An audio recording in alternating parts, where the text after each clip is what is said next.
दुनिया भर के अल्पसंख्यकों की आवाज उठाना चाहती हूँ, खास तौर पर हमारे पड़ोसी देश बांग्लादेश में। खासतौर पर हमारे पड़ोसी देश बांग्लादेश में अल्पसंख्यकों के साथ जो हो रहा है वे दिल को गहरे तक चोट पहुंचाने वाला है।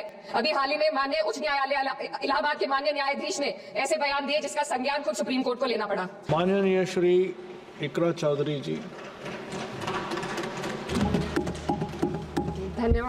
धन्यवाद सभापति महोदय, आपने मुझे इस विशेष चर्चा पर बोलने का मौका दिया। भारत के संविधान के 75वें वर्ष की चर्चा के मौके पर मैं सबसे पहले संविधान बनाने वालों की दूरदृष्टि को सलाम करती हूँ।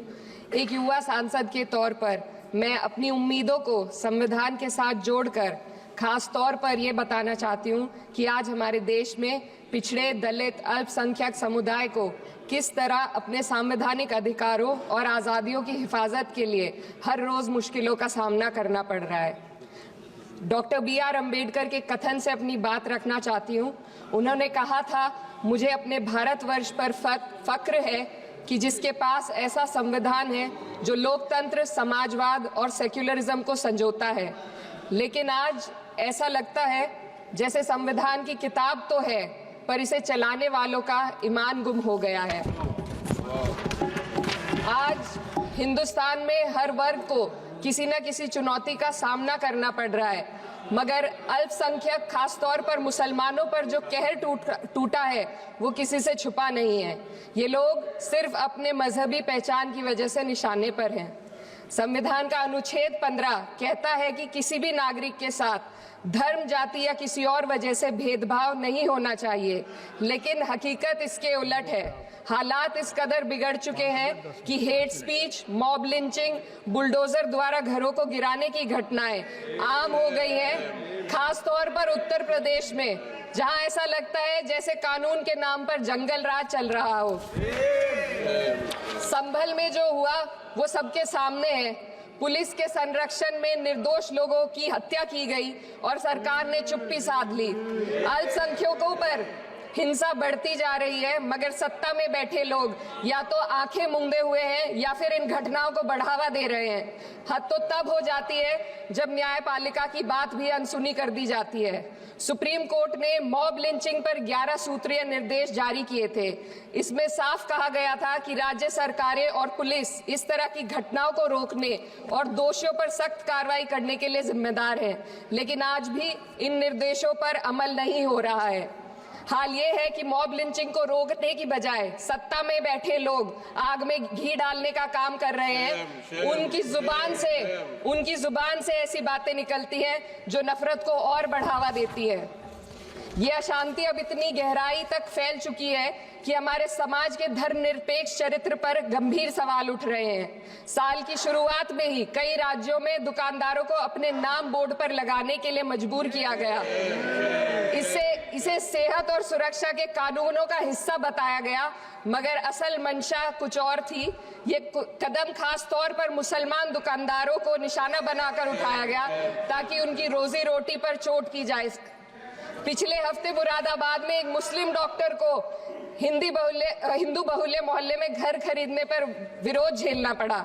वजह बताई गई कि इससे मोहल्ले की सामाजिक शांति बिगड़ जाएगी।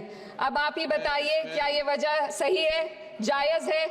असल में ये छोटी बड़ी घटनाएं इस बात का सबूत है कि सांप्रदायिकता को बढ़ावा देने वाले बयान और नीतियां हमारे समाज को अंदर से खोखला कर रही है। उत्तर प्रदेश में यति नरसिंहन ने बेहद घटिया बयान दिया, लेकिन सरकार इन बयानों पर कोई कार्रवाई नहीं कर रही। हेट स्पीच न केवल जनमानस के विचारों को प्रदूषित करती है, बल्कि इससे अब संवैधानिक पदों पर बैठे लोगों को भी प्रभावित कर दिया है। अभी हाल ही में माननीय उच्च न्यायालय इलाहाबाद के माननीय न्यायाधीश ने ऐसे बयान दिए जिसका संज्ञान खुद सुप्रीम कोर्ट को लेना पड़ा। संविधान के अनुच्छेद 29 और 30 ने अल्पसंख्यकों को उनके मजहबी और सांस्कृतिक हक दिए हैं ताकि वो अपनी पहचान को बचा सके और अपने संस्थान चला सके, लेकिन आज उन्हीं हकों पर हर तरफ से चोट की जा रही है। वक्फ जैसे बिल लाकर उनके धार्मिक अधिकारों को छीनने की कोशिश की जा रही है। आज अल्पसंख्यक समुदाय को संविधान द्वारा दिए गए अपने बुनियादी अधिकार पाने के लिए लंबी लड़ाई लड़नी पड़ रही है। ऐसे कई मामले अदालत ने न्याय देकर संविधान की रक्षा की है, लेकिन अदालती प्रक्रिया में जो समय लगता है उसकी वजह से देश के सामाजिक ताने बाने को भारी नुकसान उठाना पड़ता है।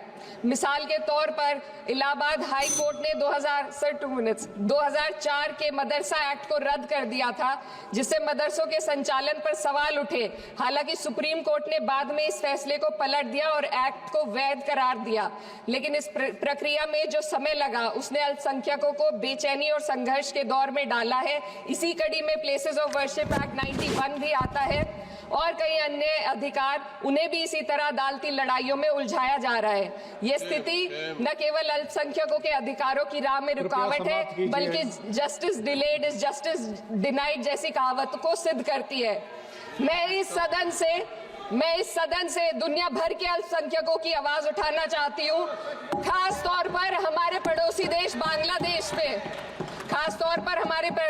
बांग्लादेश में अल्पसंख्यकों के साथ जो हो रहा है वे दिल को गहरे तक चोट पहुंचाने वाला है।